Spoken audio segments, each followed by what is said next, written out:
Hello guys, good morning to all. My name is Shubham Tyagi. Welcome to Study Funda. So here is the complete newspaper analysis of 6 January 2021.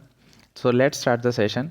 हमारी पहली news है, मैं आपको पहले ही बता चुका हूँ, सुप्रीम कोर्ट ने अब क्लियर कर दिया है सेंट्रल विस्टा प्रोजेक्ट। मैं आपको बताया था ना सेंट्रल विस्टा प्रोजेक्ट क्या है, जो हमारा नया पार्लियामेंट बन रहा है। तो इसके लिए एक केस सुप्रीम कोर्ट में चला गया था, तो सुप्रीम कोर्ट ने साफ मना कर दिया है कि हम इसमें क्या नहीं करेंगे, हम इसमें हाईलाइटेड जुडिशियल रिव्यू नहीं करेंगे।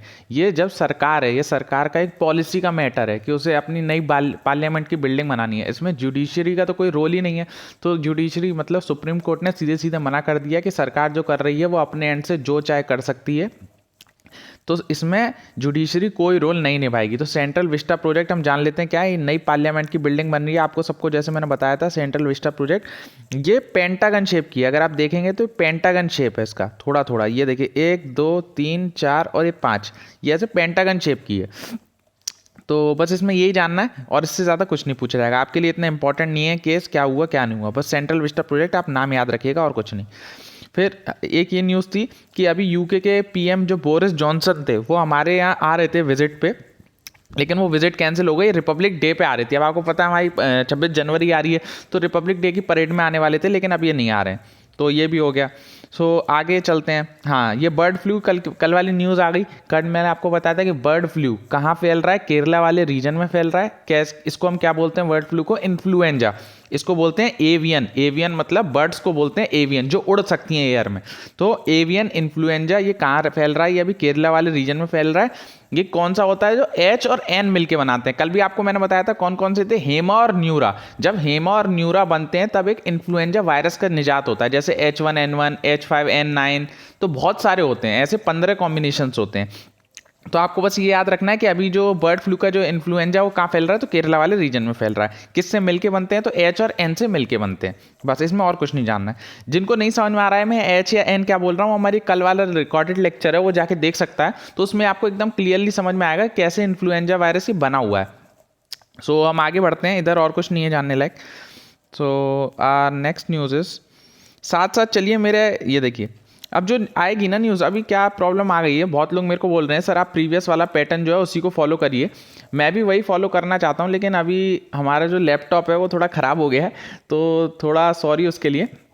तो 1-2 दिन में वो सही हो जाएगा, तब हम पुराने पैटर्न पर आ जाएंगे। लेकिन अगर अब भी कोई ऐसी बीच में न्यूज़ आएगी तो मैं उसे ऐसे कवर कर दूंगा, तो आपको परेशान होने की ज़रूरत नहीं है कि सर आप कवर नहीं कर रहे हो। जैसे भी गाजियाबाद में आपको पता होगा कि अभी एक बिल्डिंग थी शमशान घाट के पास थी, वो कोलैप्स कर गई थी, तो वहाँ बहुत लोग मर गए थे। ये यूपी का मामला है।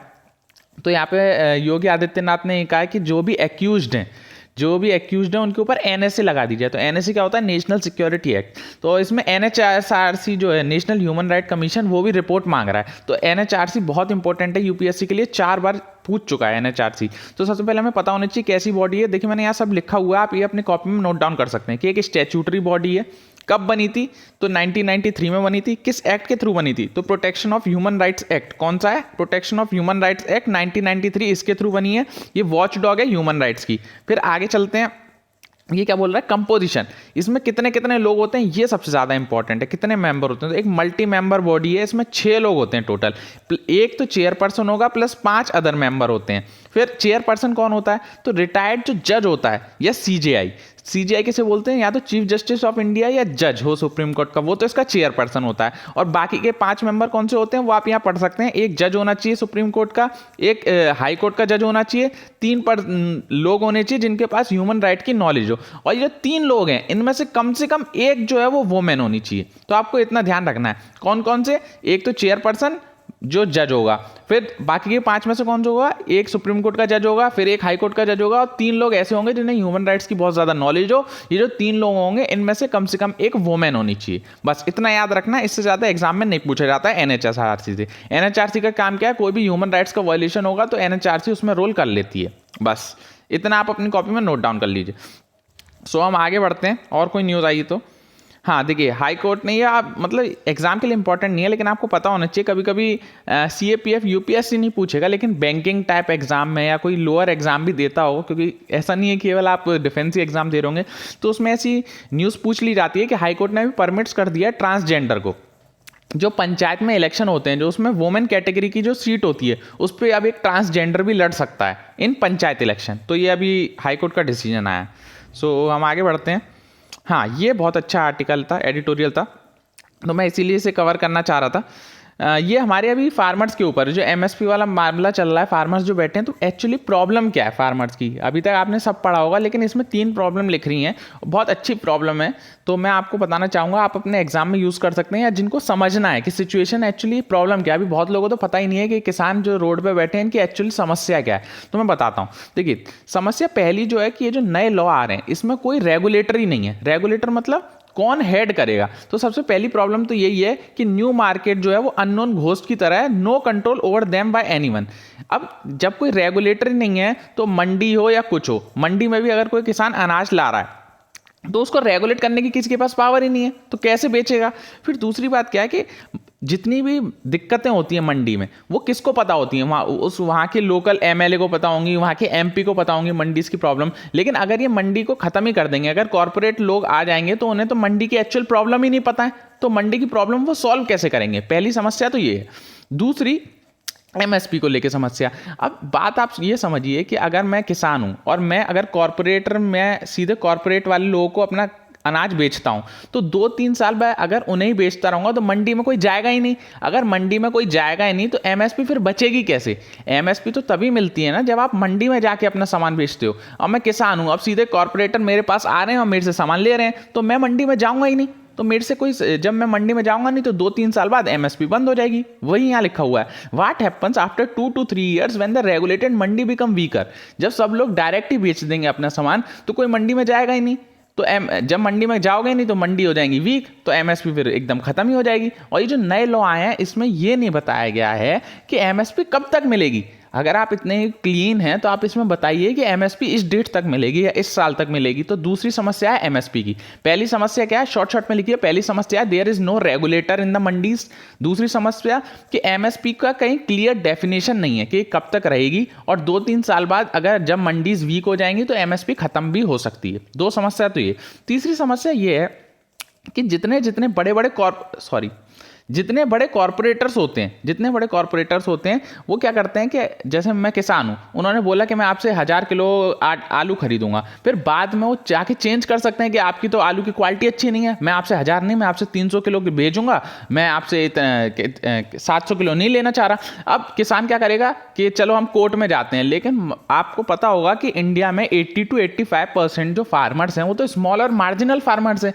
वो कब कोर्ट में जाएंगे, कब उनको जीतेंगे, और इतने बड़े कॉर्पोरेट हाउस के सामने एक छोटा सा किसान कैसे जीत सकता है जब सरकार खुद नहीं जीत पाती है। सरकार का वोडाफोन का इतना तगड़ा केस चल रहा है, सरकार खुद उस चीज में नहीं जीत पाई है कॉर्पोरेटिव्स के हाथ में, तो एक छोटा सा किसान कैसे जीतेगा। तो यही तीसरी प्रॉब्लम है कि अगर आप मान के चलो आप चले जाते हो कोर्ट में, तो एक नॉर्मल फार्मर कॉर्पोरेट से कभी केस जीत ही नहीं सकता है। तो ये एडवांटेज है कॉर्पोरेट्स के ऊपर। तो ये मेन मुख्य 3 प्रॉब्लम्स थी इसमें।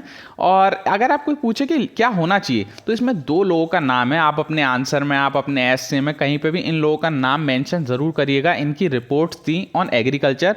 मैं कल भी आपको बताया था, MS Swaminathan commission and Ashok Dalwai committee. Please remember ये 2 name very very very very important. कहीं भी रिकमेंडेशन लिखना हो बस इनका ये लिख दीजिएगा आप नीचे कि इन दोनों ने जो रिकमेंडेशन दी हैं वो अभी लागू नहीं हुई हैं, तो कृपया इनकी रिकमेंडेशन को लागू कर दिया जाए। बस इतना आपको लिखना है, आपका आंसर एकदम फुल कंप्लीट माना जाएगा। तो ये मेन समस्या थी फार्मर्स की। अभी भी अगर किसी बच्चे को समझ में नहीं आया है कि सर फार्मर्स की समस्या अभी भी हमें समझ में नहीं आई है, तो आप मेरे को कमेंट सेक्शन में बताइएगा, मैं इसको एकदम डिटेल्ड आपको और भी बता सकता हूँ कि और प्रॉब्लम क्या है इन लॉज में। सो आगे बढ़ते हैं, जो भी न्यूज़ है हम कवर करेंगे। अब ये इंपॉर्टेंट न्यूज़ है, पीएम ने अभी इनॉग्रेट करा Kochi Mangaluru LNG pipeline. LNG की फुल फॉर्म क्या होती है, लिक्विफाइड नेचुरल गैस। तो अब ये नई पाइपलाइन को डाला गया। अब देखिए, इंडिया को ज़्यादा से ज़्यादा नेचुरल गैस बनाने के लिए, एक अच्छा पावर बनाने के लिए क्या करा गया कि 10,000 मोर CNG स्टेशंस लगाए जाएंगे। अभी मुश्किल से 1,500 या 2,000 CNG स्टेशंस हैं। CNG की फुल फॉर्म क्या है, कंप्रेस्ड नेचुरल गैस। तो 1,500 से बढ़ा के 10,000 लगाने की बात हो रही है। दूसरा PNG क्या होता है, पाइप्ड नेचुरल गैस, जो हमारे घर में चूल्हे के लिए जो पाइप्स के थ्रू आती है। अभी तो आप सिलेंडर लेते होगे, लेकिन बहुत जगह क्या हो रहा है, पाइप से ही गैस आने लग गई है। जैसे हमारे यहाँ तो पाइप लग गए हैं, तो पाइप नेचुरल गैस आ रही है, तो इसको भी लगाया जाएगा सब जगह।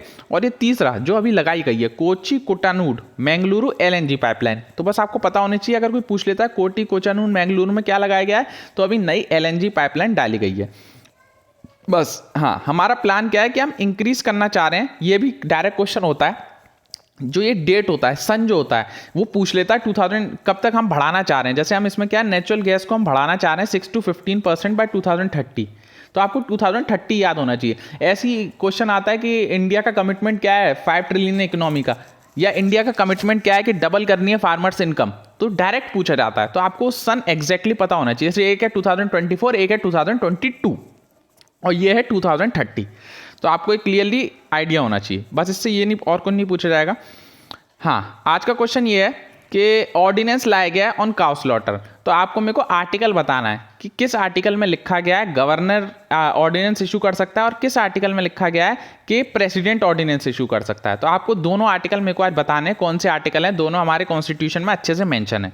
कल का क्वेश्चन मैं बता देता हूँ, who is the biggest exporter of rice, सबसे ज़्यादा निर्यात कौन करता है राइस का। तो उसका सही आंसर है इंडिया है। इंडिया के बाद सेकंड नंबर पे वियतनाम है, सेकंड नंबर पे थाईलैंड है, तीसरे नंबर पे वियतनाम है। अभी वियतनाम हमसे इंपोर्ट करने की मांग कर रहा है। सो फर्स्ट नंबर पे बिगेस्ट एक्सपोर्टर ऑफ राइस में इंडिया है, सेकंड नंबर पे थाईलैंड है, तीसरे नंबर पे वियतनाम है। तो ये कल का आंसर हो गया। आज का क्वेश्चन जो मैंने पूछे हैं आप प्लीज बताइएगा, बहुत ईजी क्वेश्चन है, डायरेक्ट एग्जाम में आर्टिकल पूछा जाता है कि ऑर्डिनेंस के लिए कौन सा आर्टिकल है।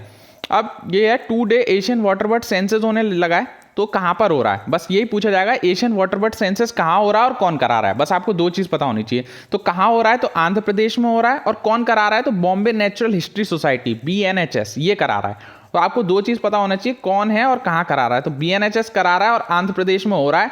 इसमें 2-3 वाइल्ड लाइफ सेंचुरी का भी जिक्र है, वो सब आंध्र प्रदेश की हैं। जैसे एक तो है कोरी नागा वाइल्ड लाइफ सेंचुरी, तो एक तो हो गई हमारी कोरी नागा वाइल्ड लाइफ सेंचुरी, एक है कुलेरू लेक, एक है कृष्णा सेंचुरी। तो ये तीनों आप याद रखिएगा, कहाँ की हैं, ये आंध्र प्रदेश की साइड्स हैं। तो हम आगे बढ़ते हैं।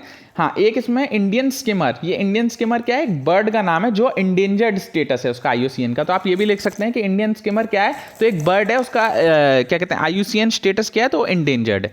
तो ये आपको पता होना चाहिए। एशियन वाटर बर्ड सेंसस कहाँ हो रहा है, आंध्र प्रदेश में हो रहा है, कौन करा रहा है, BNHS करा रहा है, बॉम्बे नेचुरल हिस्ट्री सोसाइटी। तो हम आगे बढ़ते हैं धीरे धीरे। अभी एक दो इंपॉर्टेंट न्यूज़ है, बहुत ही इंपॉर्टेंट। हाँ, अभी देखिए, अब एक इंडिया ने गिफ्ट करा था 2016 में, इंडिया ने गिफ्ट करी थी एम्बुलेंस। किसको गिफ्ट करी थी, श्रीलंका को। तो बस एम्बुलेंस का नाम याद रखिएगा, डायरेक्ट पूछा जा सकता है क्या है, तो सुवासेरिया। Please remember, very very important. Direct में ऐसे आप अजीब सा नाम सुनेंगे, एग्जाम में कंफ्यूज हो जाएंगे क्या चीज़ है। तो सुवासेरिया जो है वो एक एम्बुलेंस का नाम है जो इंडिया ने गिफ्ट करी थी श्रीलंका को। इसको हम क्या बोलते हैं, व्हीकल और journey for good health, vehicle और जर्नी फॉर गुड हेल्थ। तो ये बहुत अच्छा काम दे रही हैं इन कोरोना सिचुएशन। तो सुवासेरिया क्या है, एक एम्बुलेंस का नाम है, प्लीज रिमेंबर। आगे बढ़ते हैं। हाँ, ये एक डायरेक्ट क्वेश्चन फिर आ जाएगा, एक इंडेक्स आ गया। हाँ देखिए, please remember, global economic prospect report release हुई है। ग्लोबल इकोनॉमिक प्रोस्पेक्ट रिपोर्ट किसने निकाली है, वर्ल्ड बैंक ने निकाली है। तो आपको बस यही पता होना चाहिए कौन सी रिपोर्ट निकली है, किसने निकाली है। तो ग्लोबल इकोनॉमिक प्रोस्पेक्ट रिपोर्ट है जो वर्ल्ड बैंक ने निकाली है। तो अभी इंडिया को ये बोल रहे हैं कि 5.4% की ग्रोथ रहेगी, तो ठीक है, लेकिन इंडिया थोड़ा थोड़ा कॉन्ट्रैक्ट कर रहा है। कॉन्ट्रैक्ट क्या है कि मतलब कमी आ रही है, करंट डिक्लाइन हो रहा है। तो क्यों हो रहा है ये कमी जो आ रही है ग्रोथ में, क्यों आ रही है, इसके में 3 कारण है। अगर एग्जाम में पूछा जाए तो डायरेक्ट आप ये 3 आंसर लिखिएगा। अगर आपके किसी ऐसे में आपको लिखना है कि इंडिया की जो ग्रोथ है वो नहीं बढ़ रही है, या इंडिया जो है वो 5 ट्रिलियन इकोनॉमी अचीव नहीं कर पा रहा है, इससे रिलेटेड अगर कोई ऐसे आता है तो उसमें 3 चीज जरूर लिखेगा कि डिक्लाइन क्यों हो रहा है। एक तो हाउस होल्ड स्पेंडिंग कम हो गई है। जैसे आपको पता होगा कोरोना की सिचुएशन है, आप खुद ये सोच रहे हैं कि आप खुद ये कहते हैं कि अब हम बाहर का कुछ नहीं खाएंगे या हम बाहर घूमने नहीं जा रहे हैं। तो इससे क्या होगा, हाउस होल्ड की जो स्पेंडिंग है, जो हम बाहर खर्चा करते थे वो नहीं कर रहे हैं। दूसरा, प्राइवेट इन्वेस्टमेंट हम कर ही नहीं रहे। अब मान के चलिए लोगों की जॉब चली गई है, उन पर खाने के लिए तो पैसे नहीं है, तो वो इन्वेस्ट कैसे करेंगे। तो दूसरी कमी आ रही है प्राइवेट इन्वेस्टमेंट में। और तीसरा, जॉब चली गई है और इनफॉर्मल सेक्टर। आपको पता है हमारा 4/5 पार्ट जो है इकोनॉमी का वो इनफॉर्मल सेक्टर है। जो छोटा व्यापारी है, जो कहीं रजिस्टर्ड व्यापारी नहीं है, तो उनकी बहुत सारों की जॉब चली गई है। तो तीसरी प्रॉब्लम है कि इनफॉर्मल सेक्टर में हमारी बहुत ज़्यादा लॉस हो गया है। तो ये 3 मुख्य कारण है। एक तो हाउस होल्ड की स्पेंडिंग कम हो गई है, हमने प्राइवेट इन्वेस्टमेंट करना बंद कर दिया है, और इनफॉर्मल सेक्टर जो है उसमें बहुत ज़्यादा अनएम्प्लॉयमेंट आ गया है। तो मेन ये 3 दिक्कत हैं जिनकी वजह से हमारी ग्रोथ जो है वो बहुत कम हो रही है। ग्लोबल इकोनॉमिक प्रोस्पेक्ट रिपोर्ट कौन निकालता है, तो वर्ल्ड बैंक निकालता है। तो I hope you like my lecture. और हमारा नया CDS का कोर्स लॉन्च हो गया, जो हमने इसीलिए इस बार फीस ज़्यादा नहीं रखी है, ओनली 500 रुपीज़। तो जो भी चाहे उसे हमारे ऐप से, हमारे टेलीग्राम या इंस्टाग्राम कहीं पे भी जाके उसके बारे में क्वेरी रेज कर सकता है, और उसमें सारे नोट्स वगैरह सब कुछ है, तो आपको उसमें कोई दिक्कत नहीं होगी। और ये जो आप मेरे को बोल रहे हैं कि प्रीवियस पैटर्न पे शिफ्ट हो जाइए, तो मुझे भी लगता है वो ठीक है थोड़ा सा। तो 1-2 दिन में हम कोशिश करेंगे कि हमारा लैपटॉप सही हो जाए, हम नया परचेस कर लें, उसके बाद हम उसी पैटर्न पे चले जाएंगे। So please like share and subscribe. जो मैंने आज क्वेश्चन पूछा ऑर्डिनेंस का कौन से आर्टिकल में है, तो आप ये मेरे को बताएंगे इन कमेंट सेक्शन, और आप लोग जितने भी लोग देख रहे हैं वो एक लाइक एक शेयर करेंगे। So thank you guys, take care, bye bye.